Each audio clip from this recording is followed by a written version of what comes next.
কি ঘটতে যাচ্ছে আগামী ৫-৬ দিনের মধ্যে, এমন প্রশ্নে আতঙ্কের প্রতিধ্বনি খোদ প্রধান উপদেষ্টার প্রেস সচিব মিস্টার শফিকুল আলমের কণ্ঠে। আবার অন্যদিকে বৃহস্পতিবার যে একটি খুবই গুরুত্বপূর্ণ একটি খবরের যেই শিরোনাম কিংবা নানান গণমাধ্যমে যেভাবে উঠে এসেছে, তাতে কয়েক মাসে যে নানান ধরনের গুঞ্জন শোনা যাচ্ছিল যে আওয়ামী লীগ নেতাকর্মীরা প্রশিক্ষণ নিচ্ছেন, তারা গেরিলা আক্রমণ করতে পারে, তারা সরকার উৎখাতের বিষয়ে তারা বেশ তোড়জোড় করে নামছে, সে বিষয়ে যে খবরটি আমরা পেলাম সেটি নিয়েও অনেক ধরনের প্রশ্ন রয়েছে। সেই প্রশ্নগুলো অন্তত আমি একটু উত্থাপন করতে চাই আপনাদের সামনে।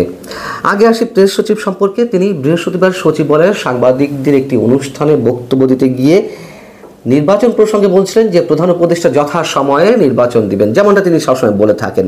তো সে প্রসঙ্গে বলতে গিয়ে তিনি বললেন যে আগামী ৫-৬ দিন খুবই গুরুত্বপূর্ণ। আগামী ৫-৬ দিনে বোঝা যাবে আমরা কোথায় যাচ্ছি। তার মানে কি আগামী ৫-৬ দিনের মধ্যে বর্তমান সরকারের বিদায় ঘণ্টা চূড়ান্তভাবে বেজে উঠতে পারে? আওয়ামী লীগ যে পরিকল্পনা নিয়েছে সেই পরিকল্পনা তারা বাস্তবায়ন করবে, নাকি অন্য কোনো সরকার আসবে? নানান ধরনের প্রশ্ন মানুষের মনে। এখন বিষয় হচ্ছে যে আওয়ামী লীগ এবং ছাত্রলীগের ৪০০ ক্যাডারকে প্রশিক্ষণ দেওয়ার ষড়যন্ত্রের ঘটনায় ১৬ জনকে গ্রেপ্তার করেছে আইন শৃঙ্খলা রক্ষাকারী বাহিনী। এটি সব গণমাধ্যমে এসেছে এবং বলা হচ্ছে যে প্রশিক্ষণের মূল দায়িত্বে ছিলেন সেনাবাহিনীতে কর্মরত, স্টিল তিনি কাজ করছেন মেজর সাদিকুল হক সাদেক। এবং সরকার উৎখাতের পরিকল্পনা অনুযায়ী এর আগে রাজধানীর ৪টি স্থানে প্রশিক্ষণ চলেছে। সুরক্ষিত একটি স্থানেও নাকি প্রশিক্ষণ দেওয়া হয়েছে আওয়ামী লীগ, ছাত্রলীগ, যুবলীগের বাছাই করা ক্যাডারদের, মানে গণমাধ্যমের খবর অনুযায়ী। এবং সব মিলিয়ে এ পর্যন্ত ২৫০০ জনকে প্রশিক্ষণের আওতায় আনা হয়েছে। আবার এই প্রশিক্ষণের দায়িত্বগুলো সমন্বয় করছিলেন একজন মেজর। এখন ইনি অন্য কোনো মেজর নাকি যেই সাদিকুল হক সাদেককে আটক করা হয়েছে, মেজর সাদেককে, তিনি, এটি ঠিক কনফার্ম নয়। এবং এই বিষয়টিতে সার্বিক সহযোগিতা করছিল নাকি যুবলীগ, আওয়ামী লীগের বেশ কয়েকজন নেতা। আর প্রশিক্ষণ সহ সরকারের বিরুদ্ধে তোড়জোড় করে মাঠে নামা বা গেরিলা আক্রমণ ইত্যাদি সব বিষয়গুলো নাকি তত্ত্বাবধান করছিলেন ভারতে অবস্থানরত সাবেক স্বরাষ্ট্রমন্ত্রী আসাদুজ্জামান খান কামাল। এই হচ্ছে মোটা দাগে গণমাধ্যমের খবর। এবং বিষয়টি তখনই গুরুত্বপূর্ণ হয়ে উঠেছে যখন কিনা মেজর সাদেককে হেফাজতে নিয়েছে সেনাবাহিনী, একই সঙ্গে তাকে জিজ্ঞাসাবাদও করা হচ্ছে। এই তথ্যটি স্বীকার করে নিয়েছেন বা নিজের মুখে বলেছেন সেনা সদরের মিলিটারি অপারেশনস পরিদপ্তরের পরিচালক ব্রিগেডিয়ার জেনারেল মোহাম্মদ নাজিমুদ্দৌলা। ঢাকা সেনানিবাস অফিসার্স মেসে একটি সংবাদ সম্মেলন ছিল বৃহস্পতিবার, সেখানে তিনি এই বিষয়ে কথা বলেছেন। তিনি যা বলেছেন তা হচ্ছে এরকম যে মেজর সাদিকের বিষয়টি আমাদের নজরে এসেছে, যদিও বিষয়টি তদন্তাধীন রয়েছে, তারপরেও আমি বলবো এরকম একটা ঘটনার কথা জানার পরে সেনাবাহিনী তাকে হেফাজতে নিয়েছে, তার বিষয়ে তদন্ত চলমান রয়েছে।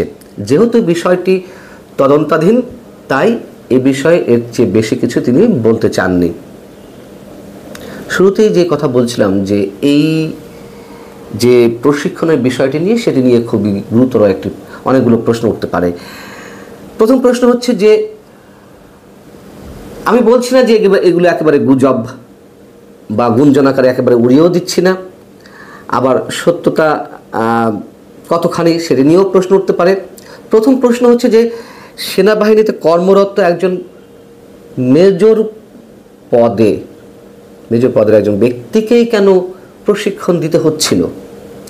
মানে এর চেয়ে আরও ভয়ঙ্কর কোনো প্রশিক্ষণ, গেরিলা আক্রমণের জন্য প্রশিক্ষণ, ট্রেনিং, এগুলো কি দেওয়ার মতন সাবেক কোনো সেনা কর্মকর্তা নেই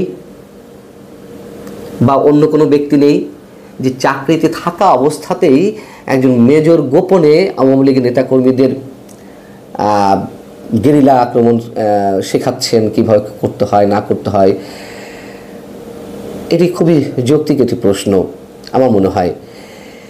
এবং এর সাথে আরও যেই প্রশ্নগুলো উঠতে পারে, এই যে 16 জনকে আটক করা হলো, এমনি 5 আগস্ট অভ্যুত্থানের 1 বছর পূর্তি উপলক্ষে সরকার নানান ধরনের চাপে রয়েছে, এক ধরনের আতঙ্কে রয়েছে। আওয়ামী লীগ কী করে না করে তার নানান ধরনের লক্ষণ আমরা দেখেছি তাদের বিভিন্ন কর্মকাণ্ডে। এবং পুলিশের পক্ষ থেকেও 11 দিন কড়া নিরাপত্তা ব্যবস্থা বজায় রাখার জন্য নানান পর্যায়ে নির্দেশনা দেওয়া হয়েছে, সেটিও আমরা জানি। তাহলে সেই জায়গা থেকে যদি প্রশ্ন করি, এর আগে যত ধরনের অভিযান হয়েছে, ডেভিল হান্ট থেকে শুরু করে, অপারেশন ডেভিল হান্ট থেকে শুরু করে আরও নানান ধরনের অভিযান, চোর ছাত্রদের বিরুদ্ধে, সন্ত্রাসের বিরুদ্ধে, চাঁদাবাজদের বিরুদ্ধে সব জায়গায় আটক হয়েছে আওয়ামী লীগ নেতাকর্মী। এটি কেউ সেই ধরনের কোনো উপলক্ষ আওয়ামী লীগ নেতাকর্মীদের ঢালাওভাবে আটকের? এবং যেটি জানা গেছে গণমাধ্যমে, যে বসুন্ধরা গ্রুপের মধ্যে কোনো নির্জন কোনো স্থানে বা সুরক্ষিত কোনো স্থানেও নাকি প্রশিক্ষণ দেওয়া হচ্ছিল। বিষয় হচ্ছে যে বসুন্ধরা গ্রুপের যে কয়েকটি গণমাধ্যম রয়েছে, বাংলাদেশ প্রতিদিন, Kaler Kantho, news 24 Bangla, news24.com, Daily Sun ইত্যাদি ইত্যাদি, এই গণমাধ্যমগুলোতে আমরা দেখছি সাম্প্রতিক সময়ে মুক্তিযুদ্ধের পক্ষে অবস্থান নিয়ে নানান ধরনের খবর প্রকাশিত হচ্ছে, এবং সেগুলো আবার খুব স্বাভাবিকভাবে সরকারের বিরুদ্ধে যাচ্ছে। আবার নির্বাচন নিয়েও নানান ধরনের বক্তব্য, অনেকের বেশ কড়া মন্তব্য তাদের সেখানে ফটো কার্ড করে প্রকাশ করা হচ্ছে। এইগুলো সরকার পক্ষের যারা, তারা আবার ভালো চোখে নিচ্ছিল না। খুব স্বাভাবিকভাবে সরকারের পক্ষ থেকে ধরে নেওয়া হয়েছে যে বসুন্ধরা গ্রুপ সরকারের বিরুদ্ধে উঠে পড়ে লেগেছে। এবং তারই প্রতিক্রিয়ায় আমরা দেখলাম যে জাতীয় নাগরিক পার্টির অন্যতম শীর্ষ নেতা হাসনাত আবদুল্লাহ একেবারে প্রকাশ্যে তিনি বসুন্ধরা গ্রুপের সাংবাদিকদের হুমকি দিলেন। সে বিষয়ে সরকার নীরব, কিছু বলল না। এইগুলো তারই কোনো অংশ কিনা আমরা জানি না। এবং সবশেষ যদি বলে থাকি, মানে ধরে নেই, যারা আটক হয়েছেন তাদের সংখ্যা 16। ট্রেনিং নিয়েছেন গণমাধ্যমের খবর অনুযায়ী প্রায় 2500 জন। তাহলে তারা কোথায়? নিশ্চয়ই তারা ছড়িয়ে ছিটিয়ে রয়েছে। তাহলে কি আসলে কিছু ঘটতে যাচ্ছে, আসলে কিছু ঘটবে, তাও জানি না আমরা। শুধু গুঞ্জন, চারিদিকে অনেক ধরনের অনেক খবর বাতাসে ছড়িয়ে বেড়াচ্ছে। এবং এই কথাও তো সত্য, গত কয়েকদিন ধরে সুশীল সমাজ থেকে শুরু করে বিভিন্ন মহল থেকে এরকম মন্তব্য করা হচ্ছে যে সরকারের বিদায় ঘণ্টা বেজে উঠেছে।